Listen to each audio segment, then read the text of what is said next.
book lovers? It is G Swizz here, and I'm here today with a 7 on Sunday.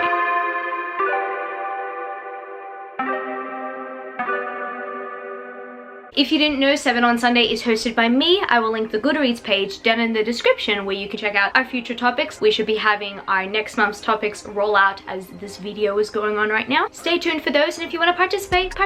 I'd love it if you did. Today we are talking about some books that we never really mention enough on our channels. And this prompt was inspired by a suggestion from Which Kitten Reads. Thank you so much for recommending this topic. I saw this suggestion on the page and I was like, you know what? We're gonna do that one week. So of course we're doing that today. And you guys who are out there who are actively participating or wanting to participate in 7 on Sunday, I do have a suggestion feed on the Goodreads page where you can write down whatever you want as potentially our future topics. I'll look at it, I'll think about it, and if I like it, I'll do it. So without further ado, I'm pretty sure you guys might be curious to see what books I'm going to mention, because I haven't mentioned these books either in a while or just never mentioned them really. You guys probably know what I went through last year. My lack of reading activity, and also even my lack of booktube activity. Usually if I think a book is mediocre, I don't mention those ones on my channel too often, and when I'm disappointed in a book, I will talk about it for a season and then I'll completely delete it from my life. But these books I actually did find some enjoyment in, and I kind of wish I talked about them on my channel more often, but I just don't. It's not a Divergent, or it's not a Berserk, or it's not a JoJo's Bizarre Adventure, or it's not a Chosen Ones, or it's not a Sarah J Maas book. You get the point. So I'm gonna be talking about some books that I like that are none of those things. So without further ado,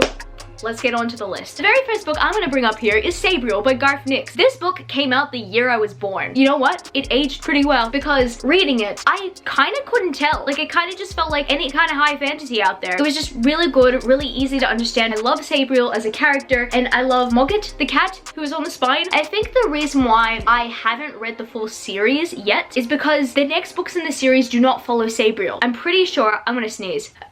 Bless me. I'm pretty sure Lyriel and A Porson, which were originally meant to be one book, but they were split into 2 books because it would have been a very long book. Apparently, that part of the series follows Lyriel, who is Sabriel's daughter. Hey everybody, just let me correct myself. Lyriel is actually the half-sister of Sabriel, or raised as the half-sister of Sabriel. Yeah, so I didn't know that. This is why I need to read the second book. As much as I really want to continue on with Lyriel and A Porson because everybody loves those parts of the series, I'm still kind of nervous to go into it because I really liked this part of the story. But I don't think that gives me an excuse not to talk about it on my channel, because this fantasy was a big inspiration for a lot of fantasy writers these days. And not only that, I've met Garth Nix like twice. He's an amazing dude. He even signed my book for me, to Grace, with best wishes. His signature is so pretty. Oh my goodness. I read Sabriel 3 years ago, so I'm kind of shocked that I don't mention it on my channel. Also, I'm very much shocked that I haven't continued on with the series, because I think that the series deserves all the hype it gets. No one talks about it anymore, unless they're talking about the books that inspired them to keep reading or to write. The next book I'm going to mention here, everyone and their mother has talked about on BookTube at some point, and I did as well, but I don't mention it enough. Honestly, I still think that it's a very relevant book. And it's very funny because I can't completely relate to the main character, but as a woman, I identify with some of her struggles, and I think that the struggles and her recalling her experience in this book just reminded me how strong as human beings we can be, especially when a lot of people have misconceptions of you. That, my friends, is The 7 Husbands of Evelyn Hugo by Taylor Jenkins Reid. Now, Taylor Jenkins Reid, I think at the moment, is known best for Daisy and the Six. I remember when she was mostly known for this one and everyone was talking about it. And people still do talk about it. There's still Stan Twitter accounts about this book, and like, I'm living for it, but I don't bring it up that often. And I absolutely adore this book. What I love about The 7 Husbands of Evelyn Hugo is probably a similar reason to why I love An Absolutely Remarkable Thing by Hank Green. I love how it portrays the media versus the actual person. The media often profits off of their misconceptions of people. An example being the titles of their headlines, or maybe even the pictures of someone and then their captions, pretty much making stuff up about people or assuming things about people, and then it makes people believe in that narrative. That's kind of what I like about this book, because you get to see it not really from the media's perspective, even though you get to see snippets of the media, you get to see it from her perspective. She actually gets to share the story, and she only completely shares the story with this particular person that she's sharing the story with. And of course, I find that story formatting very fascinating, but also pretty compelling, because you're hearing someone talk about their actual experiences also in Hollywood. I felt like I was watching a Hollywood movie, but at the same time, I was getting to see Hollywood for what it was. Rarely talk about it on my channel. I don't know why, but I recommend it. If you haven't read The 7 Husbands of Evelyn Hugo yet, first of all, what are you doing? Keep up. I'm joking. There's no pressure at all. But I really encourage you guys to pick this one up because it was very intriguing. And then next next book I am going to mention in this video today is Nevermore, The Trials of Morrigan Crow by Jessica Townsend. This author is also Australian, and I've actually also met them twice. Oh, I forgot how gorgeous the end pages were. Oh, I still even have the sticky note in here. Step boldly, that's what she says. I just remember this book series being hyped up so much as like the new middle grade series that everybody should be talking about, everybody should be reading, and I agree. I think that this series is really good, and if anything, if I ever have kids, I would get them to read the series. If there was a way that I could describe this book, it would be marvelous. It just had the same intensity as a good middle grade fiction fantasy would. And I feel like this one has been praised amongst the children who are reading today. I don't think that it has been praised amongst booktube as often, but that being said, I feel like I have not contributed that much to the hype either. I really did love Nevermore. I love Jessica Townsend as a person. She's a really cool chick. I'm so happy that she accomplished something like this because it's an amazing series. It's really good. It's very well written, and I just haven't mentioned it enough. And speaking of children's books, I'm going to be talking about City of Ghosts by Victoria Schwab. If you are someone who did not know, Victoria Schwab uses two pen names for her different kind of books. Her middle grade and YA books fall under Victoria Schwab, and then her adult fantasy sci-fi books, they fall under V.E. Schwab. And I'm just a big fan of her writing, even though there's some books I'm not a fan of. In the past, I have been very vocal about how much I'm not a fan of the Monsters of Verity duology. Don't get me wrong, it's a really cool concept, but it just didn't deliver in my opinion. There have been some books from Victoria Schwab that have been really good and have really delivered that weren't hyped up to me as much as that duology was, and I was blown away from them. And they're usually her adult books. All of a sudden, Victoria Schwab announced that she was going to release a middle grade series. And I remember being so skeptical about it at first. I was like, I don't know if I'm gonna like it. Is it gonna be like Monsters of Verity, or am I going to enjoy it like A Darker Shade of Magic, or like the Villain series? And I have to say that I enjoy this book on a different level from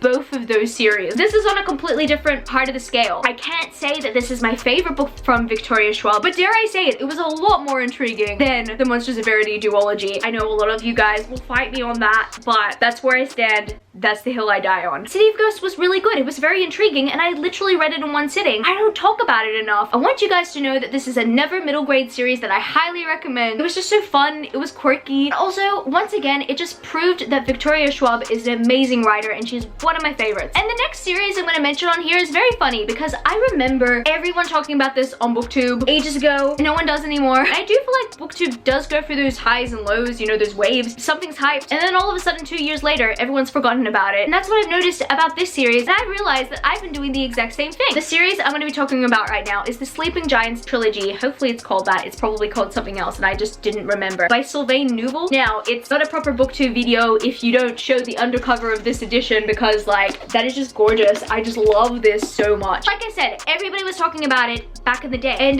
no one's talking about it anymore, and I'm inclusive of that. I, in fact, liked the first 2 books in the series, and then Only Human came out, and it was okay. I don't really remember too much of it, to be honest. I don't remember how it ended, but I just remember it feeling a tiny bit anticlimactic, or I felt like it was a little bit rushed, or maybe I felt like it was slow. It didn't make itself memorable to me. I expect sci-fi book series to kind of make themselves memorable to me so that they can stick with me. An example, The Illuminae Files. Even though Obsidio was not my favorite book in the trilogy, I found the ending quite explosive. I mean, there are other book series out there that kind of fall under the same category. But this series, on the other hand, didn't really hit the brief, and so that's why I don't really mention this series too much on my channel, because I do remember how I was just iffy on Only Human. But that being said, I loved Sleeping Giants in particular, but I also loved Waking Gods. I love both of those books so much. Have not talked about this one on my channel, and I think that it's worth a comeback. Second last book I bring up today will be The Star-Touched Queen by Roshani Chokshi. This one's a polarized book, because even though everybody loves Roshani Chokshi, everybody loves The Gilded Wolves and Harusha and the End of Time, 2 books I have not read yet. I'm really excited to read. I'm pretty sure half the community is with me on this one, even though I have not read The Gilded Wolves yet. I'm kind of sick of people comparing it to Six of Crows. I know a lot of people get triggered by that these days. I'm just sick of it. Even though, yeah, I like Six of Crows and stuff, why can't it be its own thing? Let's start getting into the habit of hyping it up, saying that it's from the author of The Star-Touched Queen, which is an amazing book. A lot of people do not agree with this opinion, but I love it. I love that it's a Hades and Persephone retelling. It's probably my second favorite Hades and Persephone retelling, because as much as I did like Akermath, well, actually no, I'm conflicted. I like both of them. And it did give me some Akermath vibes. I'm not even gonna say Akermath vibes vibes. I'm just gonna say Hades and Persephone vibes because that's actually what it is. And of course, I liked that aspect of the story. And I think a lot of people find this hard to get into because Roshani Chokshi's writing style is very flowery, and I get that. I was expecting it to be like Renee Ahdier's writing style, where it's like super flowery. But I think it was very well balanced, actually. I mean, I'm not shading Renee Ahdier. I think that she's an amazing writer. But I understand that some people like certain writing styles and some people don't. I find that this book has a very good balance. And I think the reason why I see this is because I went into it with the expectation that it wasn't going to be balanced at all. And it was perfectly balanced. I loved it from start to finish, and I want to reread it. I actually want to read A Crown of Wishes already. I haven't talked about this one on my channel that much at all. And the final book I bring up on this list today will be a book from one of my favorite authors. I didn't necessarily like this series from, and it actually gave me very low expectations before reading one of my absolute favorite series of all time. It's still a pretty good series, and I actually want to give it a second chance because I think I made it all about either getting lost in it because it was too confusing, not necessarily liking magical realism at the time, and not liking the love interest. Daughter of Spoken Bone by Laini Taylor. Yes, that's right, guys. Laini Taylor. We've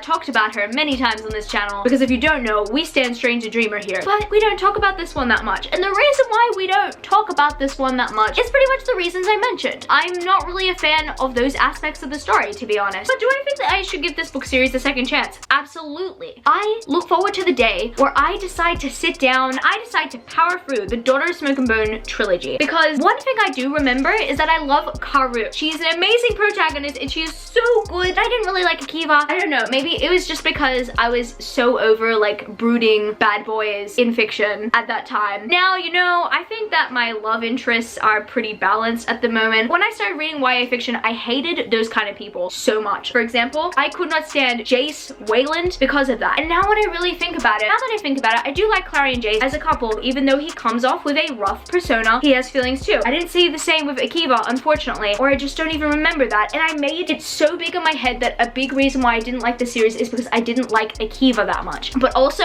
there were a few other things that I didn't like about the series, how it got confusing, and how it just felt too long and too drawn out. It could have been a duology in my opinion at the time. But that being said, it was still a very good fantasy series. And I think I just think about the series in a negative light. And guys, I absolutely refuse to unhaul it because I really do want to reread it one day. I do, because I want to give it a second chance. And I didn't really think that it was an absolutely bad series when I first read it either. It was just these things that I didn't really like it for. They kind of overshadowed my thoughts and opinions on the series. In fact, I don't think I properly read it critically. I think I just read it because I was a little bit annoyed and I just wanted to get through it. I never mentioned this on my channel and I've never actually really talked about why it's still on my shelf. So I really do want to give this series a second chance. So I guess that's gonna be it for this video today, book lovers. If you like what you saw in this video today, don't forget to give me a thumbs up and subscribe to my channel if you haven't yet already. I also have social media, so I'm at GSwizzleBooks on Twitter and Instagram, and I'm also at Goodreads. That's www.goodreads.com/GSwizzle. And just before I go, I just want to remind you guys that you can still make a difference with the Black Lives Matter movement. Just like previously, down in the description below, you will find some links where you can donate, you can sign petitions, and you can help this cause by looking at some resources and also spreading the word. I love you, book lovers, and I will see you later. Peace. How did I weigh half and I flipped it in a double? How did I weigh half and I flipped it in a double?